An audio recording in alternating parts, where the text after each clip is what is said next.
Hey everyone, I finished watching the first episode of Power Rangers Dino Thunder Day of the Dino Part 1, and I really enjoyed this episode. I was surprised, like I was sitting here, I was watching it, I'm taking my notes, and a few times, like, I had to pause and rewind and I actually watched it twice because, like, the first time I was so getting into it, like, I kind of forgot about taking notes. So, yeah, that was really cool. I was hoping this time around I would really like Dino Thunder, and this first episode is absolutely amazing. I can definitely understand why, just from this first episode, a lot of fans consider it their favorite. Like, this first episode sets up so much, and it's really well done. Like, it feels like a movie almost. It's so cool. They fit so much into one episode. I would love to see something like this done now.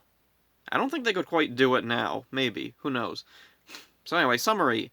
This episode starts off with a bang, quite literally. Tommy's running from from these explosions on an island somewhere. We see him running from this silhouetted thing, hissing orders to these other silhouetted little reptilian horns, stingwinger looking things. Find him, bring him to me. I ref- and In my notes and also in the videos when I'm doing the summaries, usually I hold off on a character's name until they actually say it in the episode. So I'll just say it's Mesagog. Mesagog is the main villain. He's the guy who's in silhouette. And I just want to talk about how much, even though in the past I didn't really like Mesagog as a character, I didn't like his design. I didn't really like his motivations or goals. They're just kind of dumb to me. They're very silly. I mean, it's Power Rangers, but even so, he had really stupid plans. But I love Latham Gaines, the actor. I think that's how you pronounce his name, Latham Gaines. I think that's it. Whatever. Anyway, I freaking love how he does Mesagog's voice, and I love like the body language from Mesagog. Those are things that really work well with the character, even if I still don't really care for his look very much. But moving on from that, Tommy battles the creatures, he makes it to the edge of the island, and he dives into the water just as his final explosion, boom, takes out all the things that were chasing him. Oh, Tyrannodrones, which in my notes, I called them Stingwinger looking creatures, but you know what, for the video, I'll just call them Tyrannodrones. You all know what they are, right? Probably. Whatever. So then there's a weird bit. Some time passes and we get a little subtitle at the bottom of the screen that says some years later or a few years later. That's kind of important. I mean, it's important, I think, to the premise of the show, but as the show goes along, I think that subtitle will become less and less important as it just kind of gets retconned away, similar to the beginning of Ninja Storm when Dustin is talking about Power Ranger comic books or urban legends. They just kind of drop that whole nonsense, and especially this season, like the whole premise, there's no way this could work if that was still like a canon fact. I mean, I guess it is canon to Ninja Storm at that point, but then they kind of whatever, moving away from that garbage. Uh, So Tommy's all dressed up in a suit. He's going into a school. Turns out he's a new teacher there, and the principal, Miss Randall, introduces herself to him, and we learn from her that Tommy is now a doctor of paleontology. And then there's a weird thing. Miss Randall insists that Tommy, or Dr. Oliver, be a stern and harsh teacher, and I love the way. I don't know if this was direction or Jason Frank just on his own. The way he reacts to Miss Randall is kind of like he's not sure if she's joking or not. Like, is she really serious? Like, is she really this cartoonishly evil, or is she just fooling around with me? What's going on? And I love that he's kind of unsure of like, is this real? I don't know. It is quite I guess from the perspective of Tommy the character, this is quite different from in the past where teachers weren't cartoonishly evil. They were basically just flawed human beings. Miss Appleby was nice. There could be misunderstandings, But overall, she was a perfectly fine teacher, even though she was teaching high school students about extremely basic grammar. Question marks, why do we need them? I still think that's funny. And then there's Mr. Kaplan, who is a bit more of a cartoonish character, although it's more just sitcom tropes. Anyway, moving on, I like to ramble off into tangents. Let's see. Dr. Oliver gets to his class, he introduces himself to his class, and then we meet Cassidy Cornell, who's a student there, and she's an aspiring reporter who has a very familiar voice. And then, let's see, Dr. Oliver scans the classroom, he sees an empty seat, and he's like, are we missing somebody? Cut to outside, and I love the direction in this episode is amazing. Freaking love it.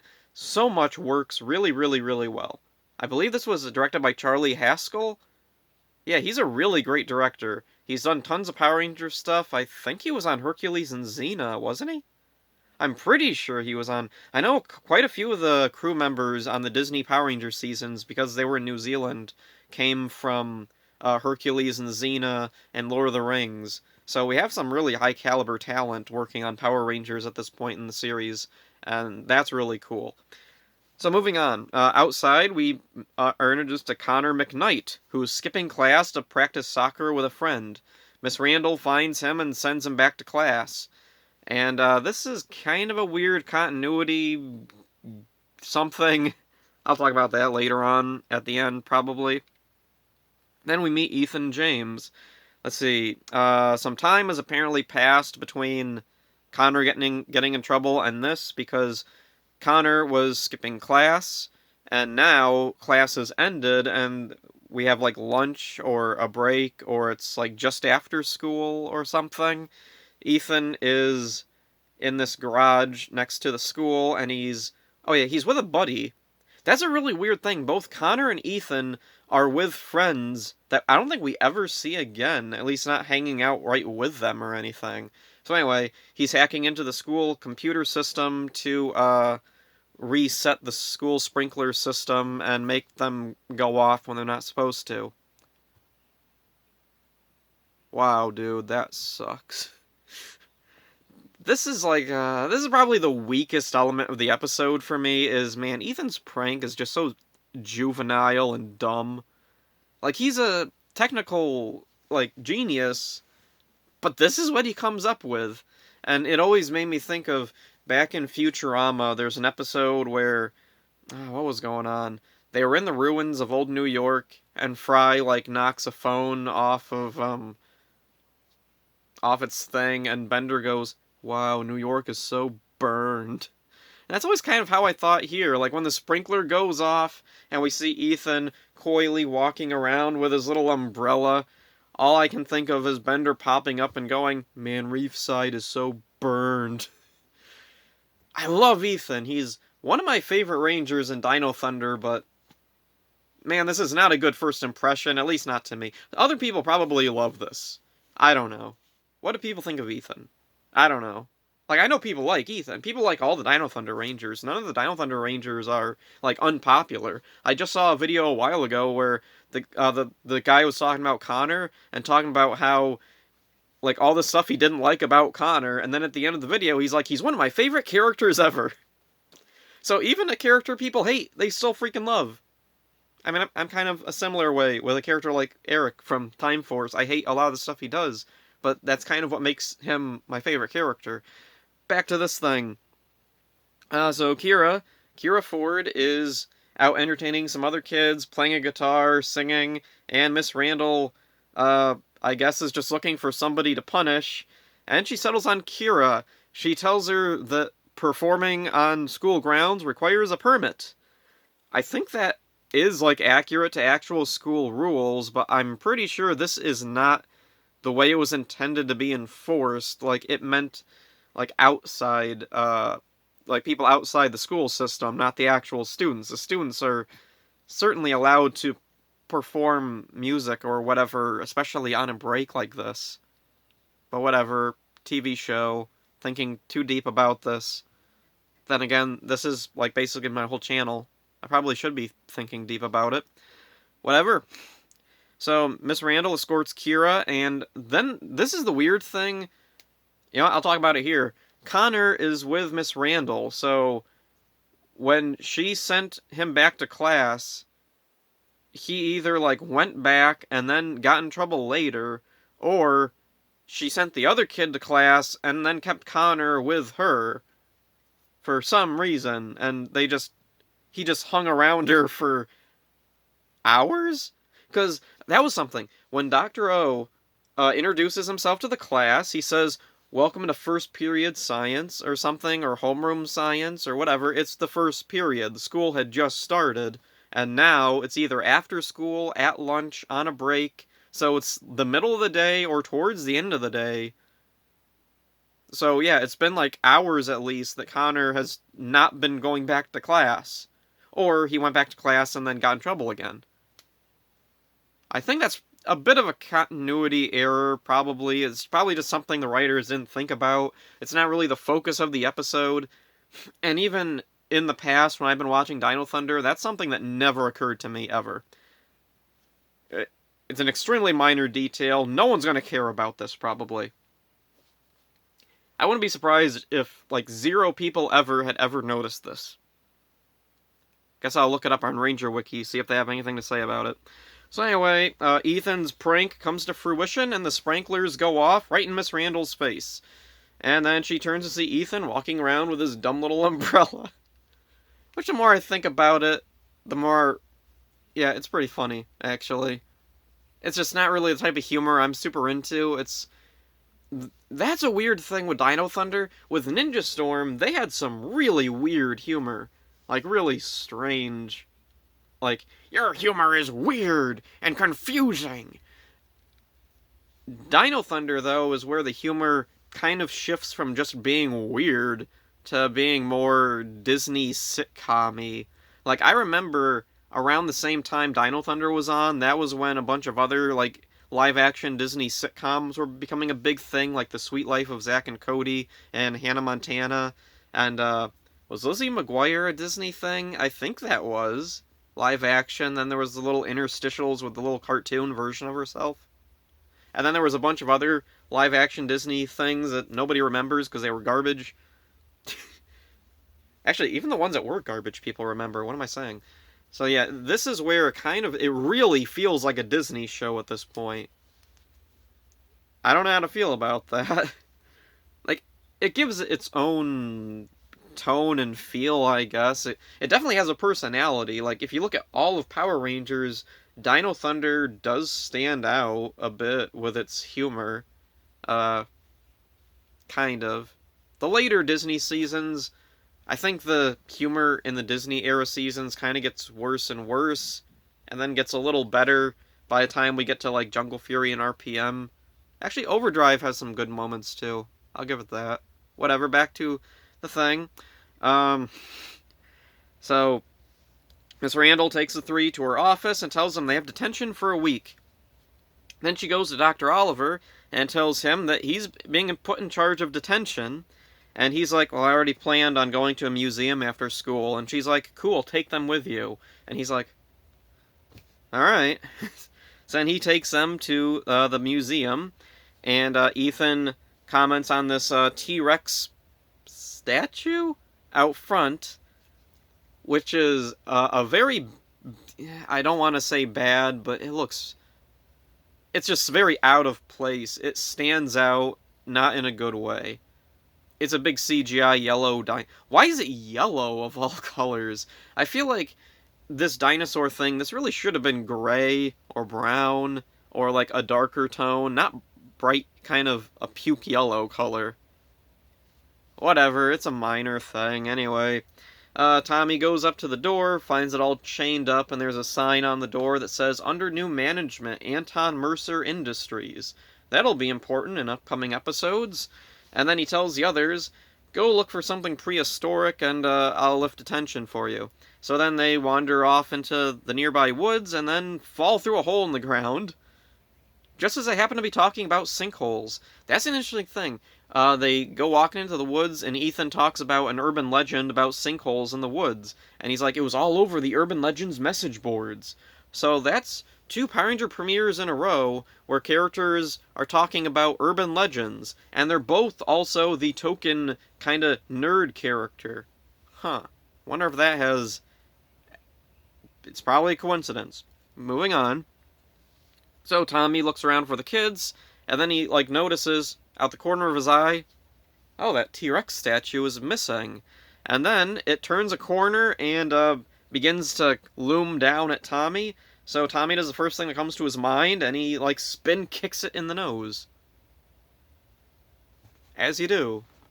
So anyway, then he turns, runs to his car, and I do really, really, really love this part. I've always loved this. It's always been one of my favorite, like, jokes in any Power Ranger season. He gets into his car, which is like a topless Jeep, locks the doors, and goes, yeah, lock the doors. Real smart, Tommy. And I love that he's, like, just berating himself for, yeah, lock the doors. That'll keep the dinosaur away.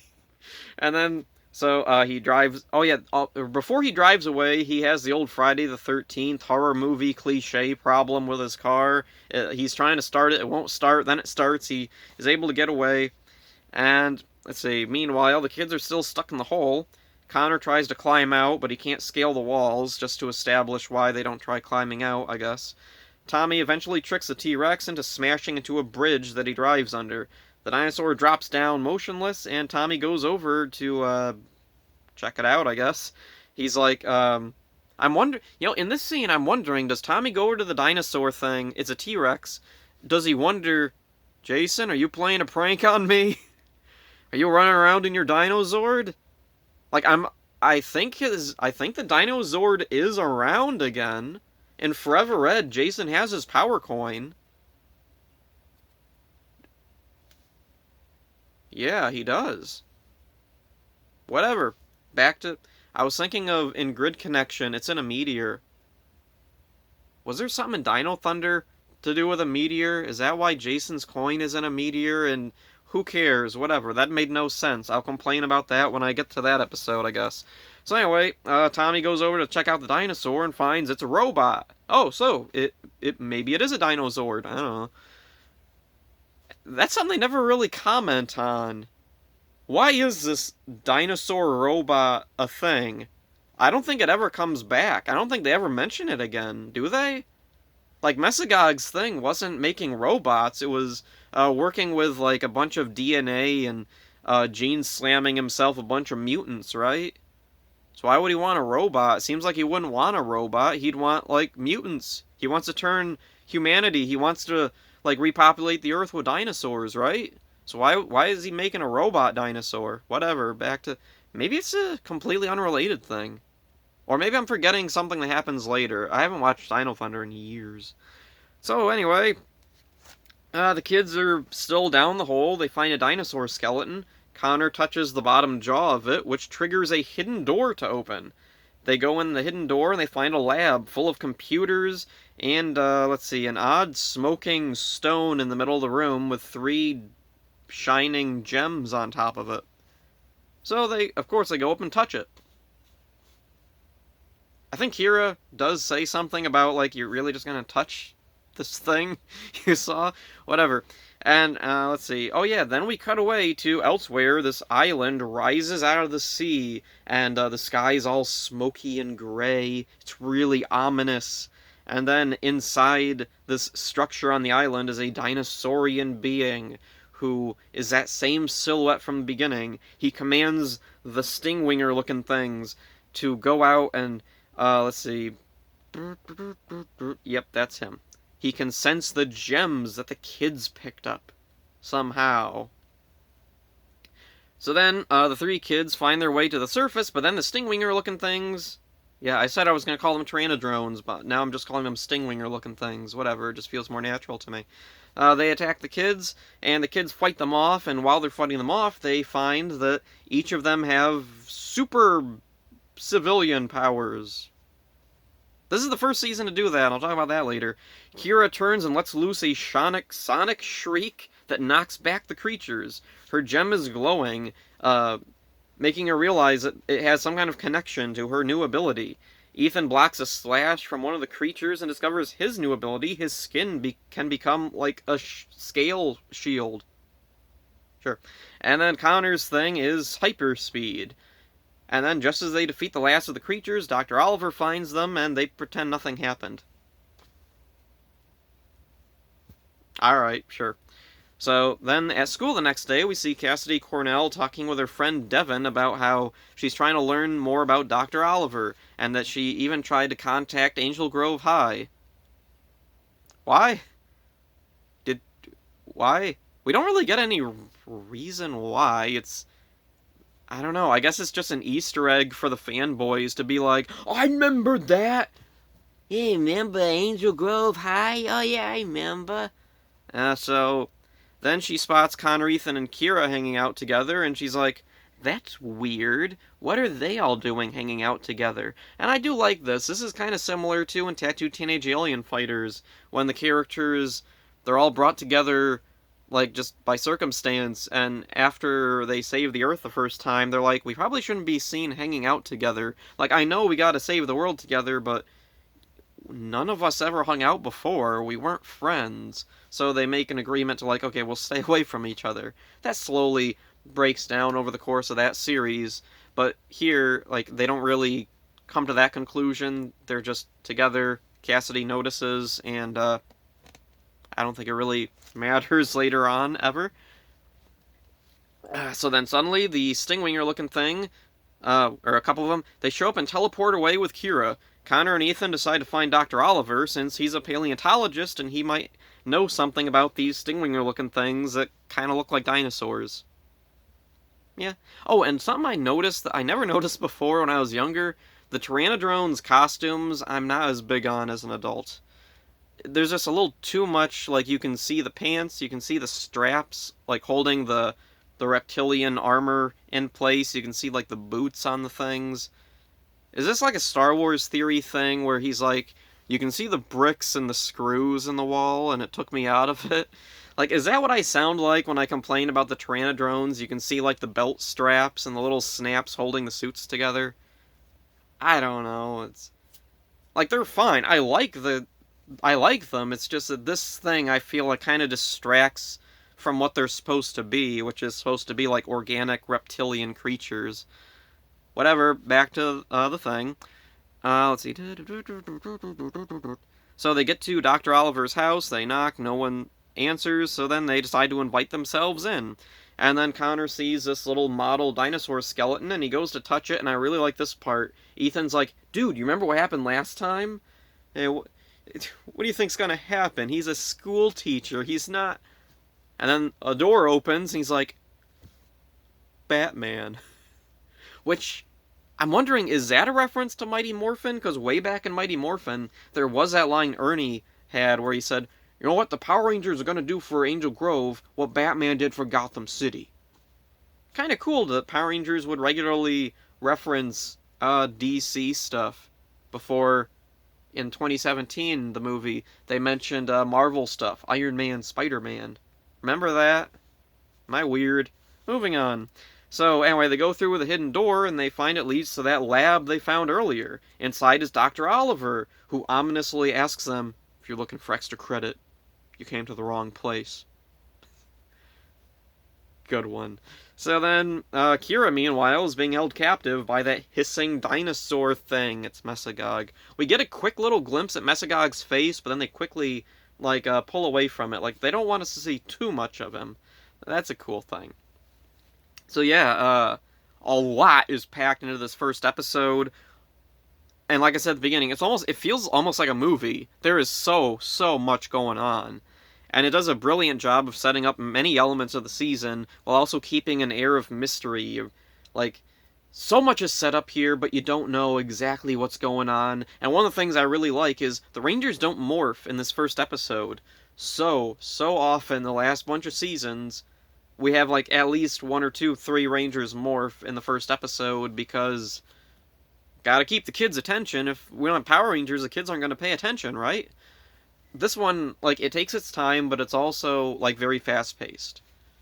We don't need to see them turn into Rangers every time. We don't need to see them become Rangers yet. Them having the gems, finding their civilian powers, that's good enough at this point. One of the things, there's a lot of unanswered questions raised many of which never go answered, but I digress. Tommy's back, I guess. One major issue I always had with Dino Thunder was Tommy doesn't really feel like the same Tommy we've seen in the past. In this episode, he's not that far off from his established character. The only thing that really stands out here is why paleontology and why doesn't he morph when being chased by the dinosaur? Uh, the paleontology thing I'll go over first is pretty weird and a bit out of nowhere. But on this rewatch of Power Rangers, I did find out something about Tommy's character that I never really thought about as a kid, never really noticed even when growing up. Tommy as a character is really impressionable. Way back in Mighty Morphin, there's that episode where there's football tryouts, and Tommy really wants to be on the football team, even though he knows nothing about football. Why does he want to join the football team? Well, because everybody else is doing it. And then this is really evident in Turbo when all of a sudden his whole world becomes race car driving.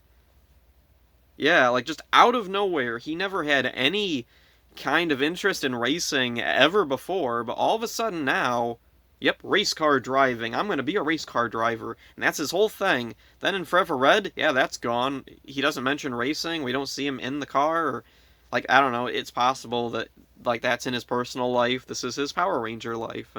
But whatever.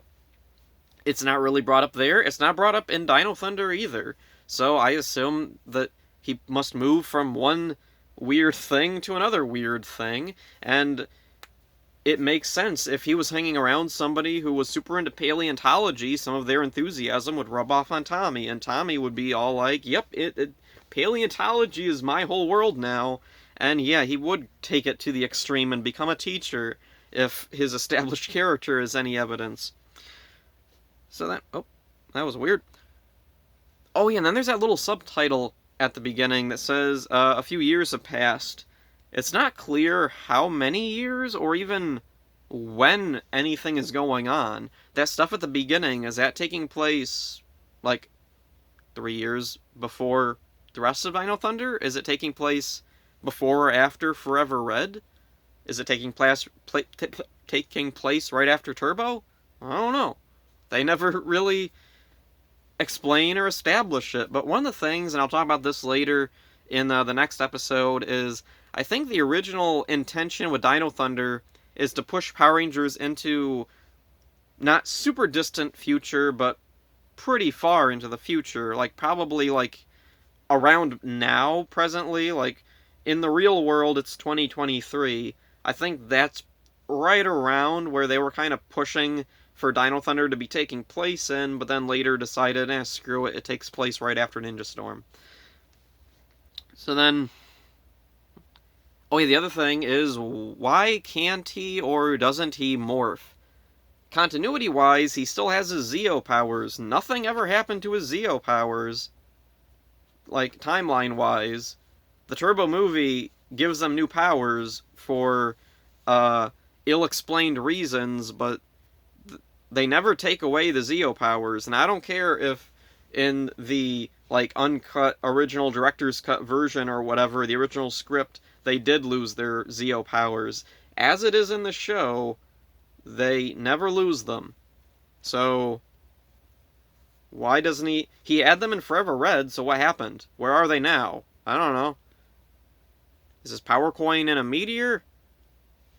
Is there going to be a comic book 20 years later explaining what in the world happened to all their power coins? Are they all in meteors? Is Once and Always going to be all the Rangers Keeper shows up and he tells all the Beast Morpher Rangers, Zoe, I saw you. You are about to get hit with a meteor. And Ravi, you too, you're going to get hit with a meteor. And Nate, you are going to get hit with a meteor. And Steel, you too, hit with a meteor. And then they all go out, and then meteors start falling, and then they're like, oh hey, here's all the Mighty Morphin Rangers power coins. The Mighty Morphin Rangers show up through the little portal things, and they're like, hey, here you go. And they're like, cool, thanks, let's go fight Robot Rita, or whatever that nonsense is gonna be. Back to the dumb... all my dumb notes here. So the characters... One of the things in Dino Thunder I never really cared for was the characters, but in this first episode, I really appreciate their characters. Connor is already a touch antagonistic, especially to Ethan. Like, wow, he never gets off Ethan's case. It's really weird. Though, at the same time, he also does show that he has promise as a potential leader if he can mature himself a bit. Kira isn't as fleshed out as much as the others, but we do learn she has a talent and love for music. She's relatively easygoing, and she wanted to give up her gem after it was clear they were responsible for their powers, showing that she prefers not, like, while she wants to be, like, a music star, she doesn't want to really be the center of attention or possibly just doesn't want to be put in danger. And also, she's the most mature of the three and most responsible by default because she's the only one whose actions at school weren't malicious. She was the only one who got in trouble for nothing. Ethan is obsessed with technology and information, but he's also childishly immature, as evidenced by his dumb sprinkler prank, showing that like he has some intelligence there. He could potentially be like a really great asset to a Power Ranger team, but like Connor, he needs to learn how to mature. Kira has the maturity, but she doesn't want to be a ranger, so she has to learn like possibly, I don't know, greater good maybe? I don't know. I don't even know if that was like a theme they were going for. Maybe I'm thinking too deep about this again. Back to the thing. The Pteranodrones, the Stingwinger looking creatures. I really like their designs. They're pretty cool. They're Power Rangers exclusive creations, coincidentally, like the Stingwingers from Lost Galaxy. Unfortunately, they'd be the last for a long time. Like, I'm trying to remember. I don't think they did, like, American exclusive foot soldiers for ever. Like, I'm trying to remember. Did they do any? I don't think they did they? Maybe in Cosmic Fury they will. Who knows? So then, Miss Randall, cartoonish. Something about her just feels really off. Her tone and demeanor are really serious, but then the way she acts is exaggeratedly mean. It seems like her character is being pulled in different directions a little bit. I don't know. There's always just something about her that felt off to me. I never really liked her that much. How the Rangers all meet is weird since they all get in trouble for something. Let's see. Oh, and let's see. In my notes, I talked about how, yeah, Connor just hung around Miss Randall for a while, or he went back to class and got in trouble again off screen. Oh yeah, the civilian powers. I don't really feel too strongly one way or the other. I think they're a weird idea. I'm not sure who exactly thought these were necessary, but they're fine. I don't really have that much to say about them. I do think that they give a bit of a unique voice to Dino Thunder. However, when the civilian powers come back in SPD and Overdrive, it feels less special to Dino Thunder, and it feels more like some executive looked at Dino Thunder and was like, put that in the next show. That will make it successful. We need that. That's what it feels like when they start bringing the civilian powers back over and over again. I'm glad they don't do them anymore. However, if they were to do it now, it would feel more like it's a tribute to the Disney era seasons more than some executives pointing at Dino Thunder and saying we need to do that again. So then, let's see. Oh yeah, Beetleborgs is actually the first like Saban tokusatsu adaptation where the main characters had civilian powers. They never did it in Power Rangers before. It was in Beetleborgs. And interestingly, there's other like non-Power Ranger Saban shows and actually other like tokusatsu adaptations from like Ameritoku adaptations that seem to have had some influence on Dino Thunder. I don't know for sure, but it's possible considering like some of the little things, and I'll talk about those as they show up. So yeah, I enjoyed this first episode a lot. Overall, this is a really, really decent episode. Amazing uh like premiere for Dino Thunder. Definitely one of the strongest in all of Power Rangers. So yeah, maybe I'll like Dino Thunder this time around. I'm not getting my hopes too high up though, because I mean, I know Haley's coming, and man, she is just poison. But yeah, other than that though, looking forward to seeing more of Dino Thunder. Hopefully I'll like it a lot more this time around. I'm not so sure it'll become a favorite of mine or anything, but I definitely don't think it'll be bottom tier for me anymore. Especially just seeing this first episode, which is freaking amazing. So yeah, that's it for this one. Hope you enjoyed it. See ya.